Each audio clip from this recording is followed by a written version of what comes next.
Oh, well, good afternoon.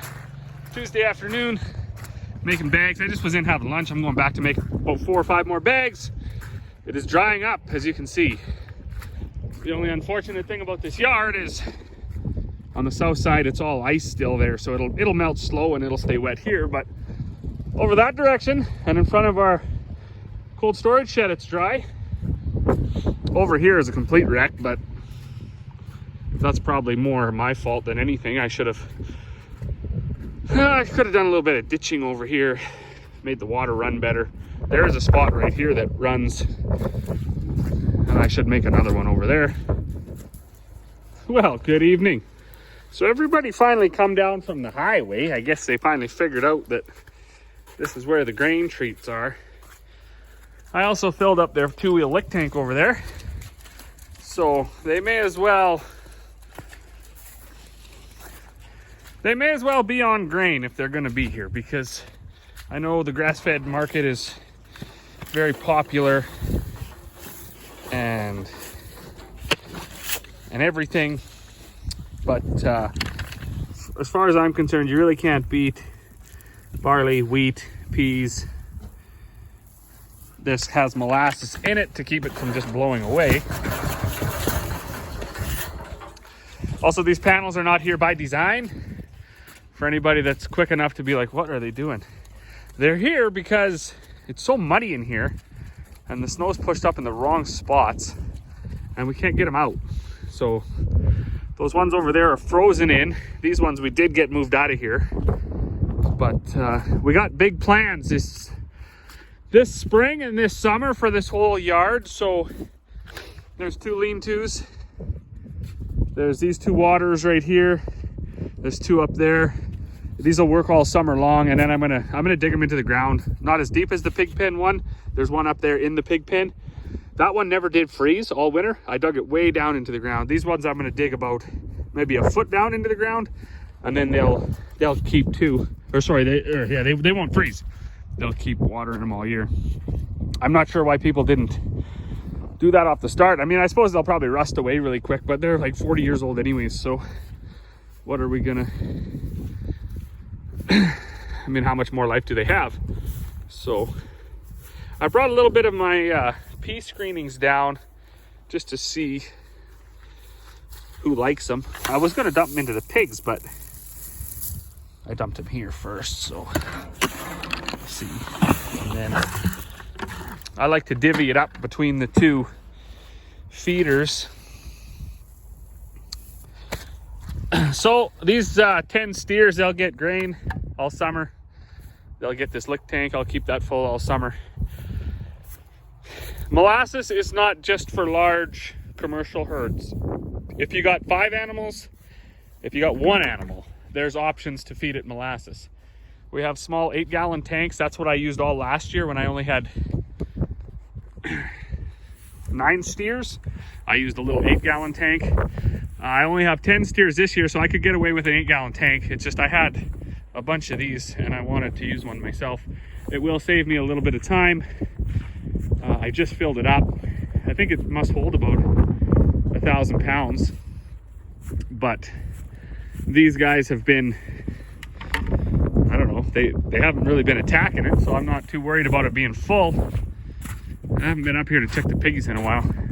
We got some roof damage on the old barn from the wind. We have had just atrocious winds. This barn needs attention.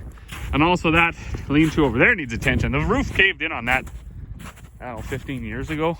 And we just never got back to it because we never had animals and there's always lots to do, and we never had machinery that could lift us up high enough. But now that I got that telehandler, I might be able to put a roof on it of some sort, turn it into something else. Here used to be the squeeze and all the handling equipment used to be right here. We took that all down. It was all, even all this stuff was all built out of rough lumber and old power poles and posts and stuff. So it's really not that there's anything really wrong with it, but it's not really worth salvaging. It's all crooked and kind of just built however. But we, that being said, we don't like to throw stuff away either if you don't have to. So one thing we repurposed was this self feeder. It's all torn up, but the pigs are going to wreck the wood anyways. They chew it and they knock into it and they try to push it over and beat it all to heck. So it doesn't really matter. It works out good for us. So this is the water I was talking about that I dug in here. These pigs are just going to town in the mud. The one thing I didn't take into account was as it snowed and the snow got packed around it, this winter it was right flush with the ground. Hopefully, once everything dries up in here, I can get it so maybe it stays about that deep, I guess. That should probably be a good height. Anyways, it did work. It worked all winter, which was nice because bringing water up for the horses or the steers or whatever, if we would have had them over winter, that wouldn't have been such a big deal. Lots of guys leave their animals out just to eat snow anyways. I don't really want to do that. As I've said before, these critters that we have, they get basically 1-for-1 treatment. Corey and the kids are up here every single day. My dad comes up here quite often, and I come up here as often as I can. Even my mother makes it up here from time to time. But so we try to keep the waters going. But like I said, if you had to bring water up for the bigger animals, it wouldn't have been that big of a deal because it's so close. But to trudge all the way up here in the snow with a bucket would have been frustrating. Another thing up where those panels are up there, there's actually another waterer up there. I'll probably get that going this summer as well. And then our plan, we got one old wooden granary left on the property, and we actually used it up until, I don't know, last year, because it's pretty well built. But where you see that cone sticking out of the snow, there's another whole water and power connection right there. So I think our plan is to bring that wooden granary and we're going to put it right over top of that and insulate the building really good like we did our chicken coop. And then I don't know what Corey will keep up there. One day we might do meat birds. Maybe we'll do turkeys, I don't know, and we'll have a spot for them. She was also thinking maybe we'll do a breeding pair of pigs and see if we can save that $100 and some a wiener pig. Of course, with a breeding pair, you got to feed them all winter and summer and everything as well.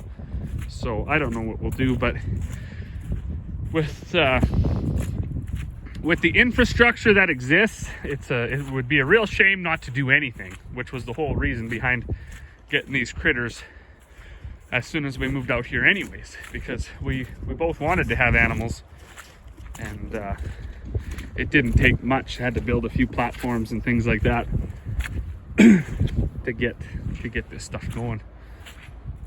So as you can see, it is really muddy.